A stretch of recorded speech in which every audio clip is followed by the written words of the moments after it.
You know, sometimes there are movies where the characters are so likable that you wish they were real, and due to that likability, the entire world of the film they inhabit seems more authentic. In this video series, we're going to deep dive a movie that's an example of this, Tremors. For those new to my channel, we cover films in depth, from the approach of their creation and eventual release, so you have a solid understanding of the filmmaker's documented intentions before we go over analyzing the film itself. In almost all our videos, with exception to our early ones, we go over the genesis of the film from the moment the idea was birthed, to the many script evolutions, and eventually who adjusted what and how the movie was filmed, right up to how the studio marketed said film, as well as the competition that was up against it when it was released. For us, it's all about context. In this channel's view, we feel many 5-minute critics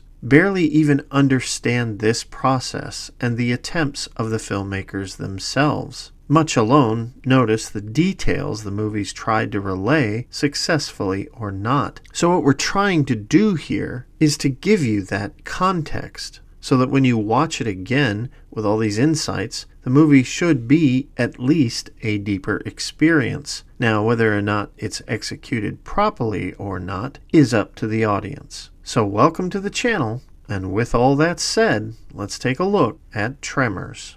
I got a goddamn plan! Tremors came from the mind of this guy, Steve Wilson, who was serving as an editor for the United States military at a base in the Mojave Desert during the mid-70s. But when his team were not shooting film on the gunnery ranges, he would go hiking, and during rest periods, he would lounge around on large boulders. That's when it struck him. What if something was under the ground and I couldn't get off this rock? The idea sat in the back of his mind, and when he got home, he wrote the idea on a piece of paper, and he would continue to do this over the years with his many ideas. As time went on, Steve Wilson would join up with his writing buddy Brent Maddock, who he went to film school with. The two began writing screenplays together. They were known for their short films and television work. Eventually, their first script would become a major success, and it was called Short Circuit. Soon after, Steven Spielberg would pick up their Batteries Not Included script. Being friends and a team, they became frustrated that they had no say in the stories they made, and often what they wrote would turn out to be nothing like the final film. So they wanted more control. They mentioned this to their agent, Nancy Roberts, and her response was that they wanted to be producers then. So she went to their file cabinet of ideas and she looked through some of their single-page concepts, and she proceeded to pull out one of them called Land Sharks and said, "Take this idea and we will pitch it to the studio with you two as producers and writers, and Ron Underwood will be your director." She said this because Ron was the writer's friend and past college mate, and they wanted to make a movie with him. Ron was trying to become a theatrical director after working on several education films, and he worked various roles on other films like Future World and Capricorn 1. The two took the concept and fleshed out some ideas of an isolated town in the middle of nowhere where there was no help. Then they figured out that the film would be horror mixed with comedy. They also felt the title of Land Shark was a bad one, because what if people thought if the movie was based on the Saturday Night Live skits of the same name? They tried pitching their idea, but no one was interested. Then they wrote Treatments and pitched it again, but still no one was interested. And people would stare at us blankly and like, what what kind of movie would this be with underground monsters that we called graboids? They didn't quite get it. Then Nancy told them she had done all she could and that they just needed to write the script, which meant a lot of time. But the two were committed to the idea of having control of their project. So they invested this time and wrote a first draft, which took about 6 months to make. There would be a total of 7 drafts of this film. The writing process often occurred over the phone, as they lived 20 to 30 miles apart, and sometimes they would send each other scripts to compare pair. The way it worked was that they both created an outline for the film. Then Brent would go to his house and type up the first half of the movie, while Steve would type up the second half of the movie. And at the end, they would combine their scripts and flesh it out and smooth it over. It was noted that the first drafts were just too comedic, and as they went on, they removed comedy to the point that eventually it balanced the entire project. We got very slavish about saying, well, what would someone who was really frightened really say? And that's where lines like Bert yelling at the creature in his basement, broke into the wrong goddamn rec room, didn't you?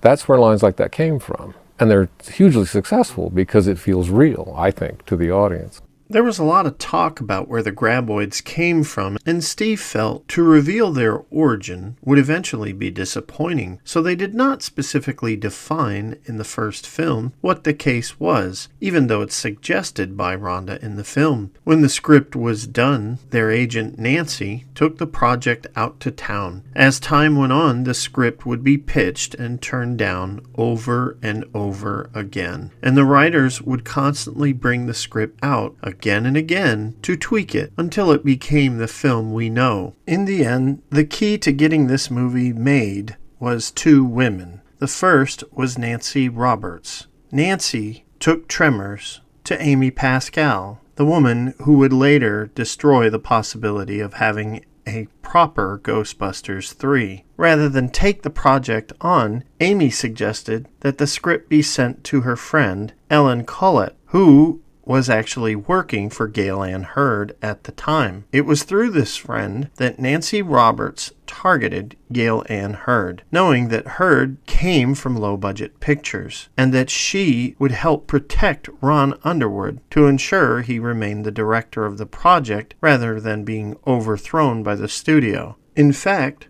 Hurd would put into Ron's contract that he could not be fired until 2 weeks after filming a movie, which is something most first-time directors never get. With Gale Ann Hurd attached, they began sending it to studios, and it was getting more attention. On the many attempts to get studios, Disney was pitched the idea. After sending the script to Disney, Nancy told them they wouldn't take it because Michael Eisner hated dust and Western-themed projects. The day came when Disney called Nancy, while Steve was in the room during the call, and this was the response. They passed in a very general way, it's not right for us at this time, and she said something like, cut the crap, you know so-and-so doesn't like dust. And on the other end, they said, how do you know that? In the end, all these rejections would eventually evolve the script to be better. It was a strange idea to pitch, but eventually Jim Jacks at Universal would greenlight the project, and this was mainly because agent Nancy Roberts targeted him, and this is how she approached him. I walked into his office and he had a baseball bat, and he kept hitting the baseball bat into his hand, and so he asked me why he should do business with me. And I told him that was because I had great material. She consistently kept after him to work with the two writers. Jacks was experienced with low-budget films and worked with the Coen brothers, so she knew he was passionate about films, and this film was kind of up his alley. Jim was also very supportive of new and different talent. In the end, Jacks would be very supportive of the Tremors team and always helped them with the budget and studio issues. Catch you later, Chang. We got a schedule to keep. Oh, yeah. See, we plan ahead. That way we don't do anything right now. Earl, explain it to me. Agent Nancy Roberts refused a producer's credit as she didn't want to be perceived as an agent that interfered with her client's work. Instead, she left all that to Gale Ann Hurd and the Universal team. Gale was perfect for the job. It would be through Gale that the filmmakers were introduced to Alec Gillis and Tom Woodruff Jr. from studio ADI to make the Graboids. Gillis and Woodruff had been employed by Stan Winston for a time, and now they just established their first effects company. Tremors would be their first film to show their talents. After they were hired to do the film, they turned in their first sketches of the creature, and Gail Ann Hurd was curt and to the point in her reaction. This is not going to be a movie about giant dicks chasing people through the desert. She said this because their first sculpt was a little phallic. And we were like, oh, I guess it does kind of look like that, doesn't it? So we circumcised the worms and exposed the head of the worm. Honestly, with Gail Ann Hurd involved, the studio gave the production a fairly wide berth, but that's not to say they didn't make suggestions. At first, many in the studio were hesitant about Ron Underwood being the director, as during the pitch meeting, he was very reserved and calm. So Jim Jacks called in Ron Underwood and gave him a pep talk. He said, just jump around and jump up on the coffee table or whatever, and then they'll respond to that. And so it was very funny. But the reason I got a second meeting, actually, and we got this second meeting together, was that Tom Pollock had been a lawyer before and represented George Lucas, and he said, well, George would have acted the same way in a meeting, so I think let's give him a second chance. Studio executives would then approach Steve and Brent to rewrite some of the things in their script. They were asked if they could explain the origin of the graboids because they were interested in knowing that most of all. So the writers went back and wrote a scene in a draft, and this is what it was like. Bert, when he's out searching, he'll find a crashed spaceship, and then he'll report that back to the townsfolk. And we put that scene in at the next production meeting. The crew rose up. All the production heads said, what is this scene? This is terrible. Naturally, they wisely did not change the script to the exec's desires. For Steve and Brent, it was a learning curve to figure out how to be producers and writers. But because they were with Ron Underwood, their friend, they turned out to be a very good team. Ron was really gracious in having us be involved in a way that a lot of directors would not allow producers to be. So it was fun. It was a real collaboration, and it worked well. And I think one of the things we had to learn in the process of making the film was there was only so far we could go. I think at some point you got to step back and let Ron direct the movie. Yeah. You will have long blonde hair, big green eyes, ass that won't quit, and legs that go all the way up.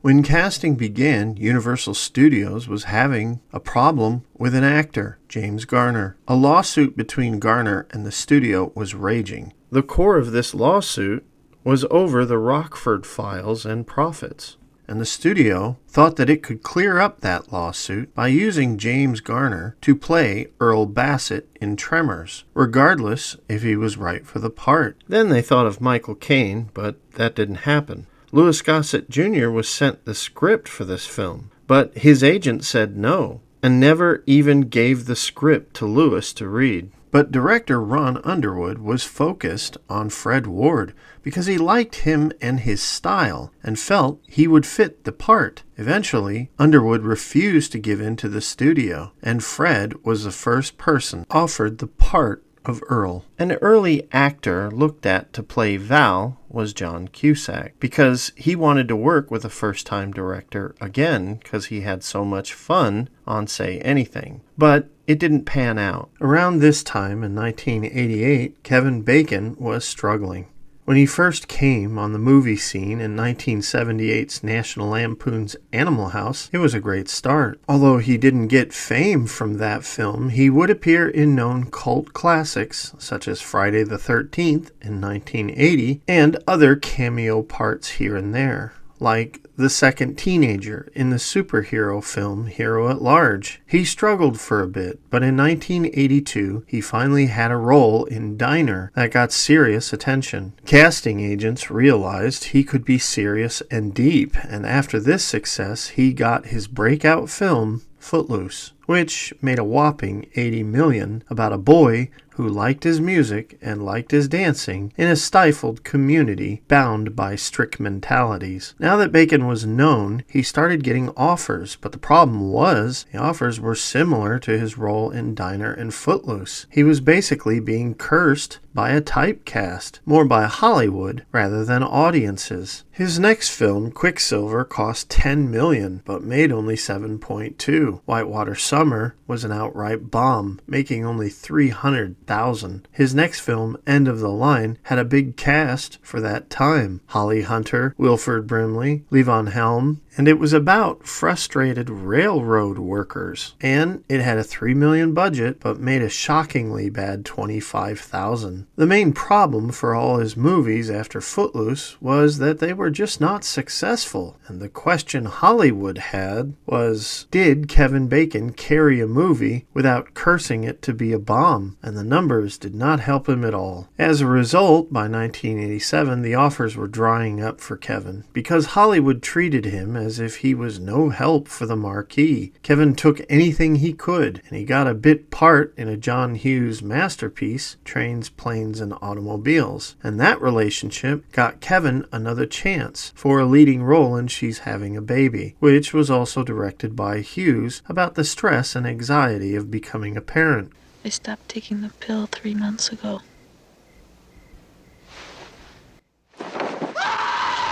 The movie's good, like almost every Hughes film out there, but it's not remembered as one of his beloved films, and the box office reflected it. On a $20 million budget, it only made $16 million. As you can see, the roles Kevin took were very diversified, but it didn't help him get noticed, much beyond his loyal fans, so he took work where he could, and serendipitously, he got a television role in Lemon Sky, where he met his future wife, whom he married in September 1988. Her name was Kira Sedgwick. After they were married, Kevin got another box office disappointment. In Criminal Law, he played a sadistic killer who terrified his lawyer, Gary Oldman. His performance was fantastic, but it only made $9.9 million. With a trail of what Kevin called box office bombs, he started to stress. I could tell you, to be brutally honest, I was running out of money. My wife was pregnant, and my mother had also been diagnosed with cancer. I was kind of at a terrified sort of like point in my life, both, you know, in my personal life and in my career-wise. And I saw the bank account dwindling and was feeling a lot of, you know, financial and kind of personal pressure. In February 1989, Kevin was deep into filming The Big Picture, a film where he played Nick Chapman, a movie director whose vision for making his movies is compromised by studio executives, actors, and the general drama of the Hollywood system. I highly recommend this movie to moviegoers who love behind-the-scenes tales, as it is very relevant to the reality of the ludicrous Hollywood system. While working on The Big Picture, he was sent the script for Tremors, and this was his reaction. So when my agent called me up and said, there's this movie, I don't know if you're going to like it. It's about giant worms underground. I was like, oh my God, my career is in the toilet. Like, if this is what it's come to, this is like the, you know, the bottom of the barrel. Despite these thoughts, Kevin read the script for Tremors and realized that the script could actually work in the right hands. The thing that drew him to the part was that Val was just a normal person that wasn't that smart, wasn't successful, and just honest and simple. And that was the thing that resonated with Kevin. Unlike Kevin Bacon, Michael Gross had been very successful and extremely well known when he was cast for Tremors, thanks to his involvement in his sitcom, Family Ties. The popular show had been Michael's main focus since 1982, and everyone knew him as America's dad. He was so successful that he didn't need to do other things outside of the character. He had a few guest spots on other television shows, and just one theatrical film in 1988 with Lily Tomlin and Bette Midler called Big Business, where he played Dr. J. Marshall, who was an ex-boyfriend of one of Lily Tomlin's twins. He was in disbelief that they wanted him to play the character of Burt Gummer, because it was casting against type. And I was surprised. I got into the audition room with the director and the writers, and I thought to myself, and I still expressed to them, I said, this has to be some mistake. I think I said that. Come on, you can't be seriously asking for me here. I said, I'm one of America's nicest fathers, television fathers. What's going on? Lo and behold, they had seen several other things I had done and said, no, we think this guy's got range. Well, let's bring you in. When Michael Gross went to meet Ron Underwood, it is still debated as to which version happened, with the events leading to Gross finally landing the part. He swears to this day that I got into the character and was at some point was on top of his desk with an imaginary gun, saying these lines, but perched on top of his desk. I don't remember that. I've said to Ron, that must have been somebody else in the room. I think I'm too well behaved to do that. No, he said, you jumped on top of my desk with this imaginary gun, shooting graboids. And all I can tell him is, I have no memory of that, none. And I swear to God, I think he's thinking of somebody else. In the end, Burt was completely on the page. As Michael later stated, he was an interpreter of that character, and nothing more. He gave all the credit to the writers, as he would do very little improvisation during filming. Finn Carter had been a regular on the daytime soap As the World Turns from 1985 to 1988. She made her theatrical debut as Nina in the funny and sarcastic How I Got Into College, where she played opposite Anthony Edwards as two college recruiters who decide the fates of those applying for college. When she got the script for Tremors, she was doing a play called Up in Saratoga. She thought the idea was interesting in a hesitant way, and she took the role very seriously. In fact, she would continue to play her character straight throughout the whole film. During the shoot, she actually turned to Kevin Bacon and said, "Are we in the same movie?" She said she didn't get the humor and relented that in the end that was a good thing, because she studied seismology for the part, as well as conferring with scientists about tectonics and vibrations. She was a perfect balance for Kevin Bacon and Fred Ward's humor. Universal Studios wanted Ron Underwood to consider casting one of their musical artists for the film, and they suggested Reba McEntire. Underwood, wanting to be a team player to the studio, who funded his film, reluctantly relented to give her a screen test. Reba came in to read as Reba McEntire, and she sat waiting in the office when writer-producer Brent Maddock walked past her, not recognizing who she was. He thought she was just a normal lady waiting for something. When she came in the room, he realized who she was, and she read for the part. Ron Underwood realized she had something, but Brent Maddock wanted to level with Reba and said this. We're going to be in the desert. It's going to be filthy. The wind is going to blow. You're going to be chewing sand. It's going to be hot. We're going to do take after take after take with all this special effects, and it's going to really be tough. It's not going to be fun, blah, blah, blah, blah, blah. Willing to do anything to break into film, Reba was just fine with those terms. And with that, we've come to the end of our first part of Tremors. In part 2, we'll go over the filming, post-production, merchandising, release, and some of the film. And boy, I sure had trouble doing some lines for this video when describing End of Line. And it was about frustrated railroad work, blah, blah, blah, blah, blah, blah, blah. And it was about frustrated railroad, what the not gonna say it. Yes, it took 5 takes to do this line. I think this problem is happening because of my old age, but I could be wrong. I can't even remember the last meal I had. I guess when I'm your age, I'll forget what I eat too.